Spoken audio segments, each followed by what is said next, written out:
there's one sauce that has a reputation for being difficult, a sauce that strikes fear into the hearts of chefs everywhere, it's Hollandaise.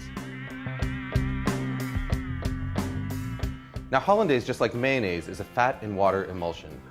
Normally when you mix together fat and water, the fat's going to separate and float on top of the water in a greasy layer.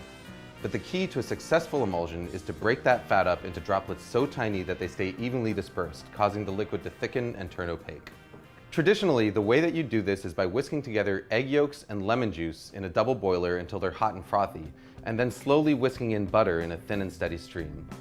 As you whisk, the butter breaks into minute droplets, while the egg yolk acts as an emulsifier, helping to keep those droplets evenly dispersed and thickening the sauce.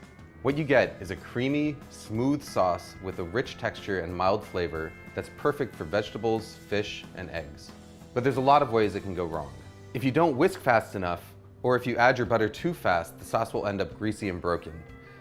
If you don't cook your eggs enough, it won't thicken properly, but if you cook them too much, you end up with broken scrambled eggs. The fact of the matter is, if you want to learn how to do it the traditional way, the road to perfect Hollandaise is paved in broken sauces. But here's the good news. There's an alternative method that is completely foolproof, produces a Hollandaise that's every bit as good as the traditional version, and takes about a minute start to finish. All you need is a small pot, a glass measuring cup, and a hand blender with a cup that barely fits its head. We start by combining an egg yolk, a teaspoon of water, a teaspoon of lemon juice, and a pinch of salt in the bottom of a blender cup.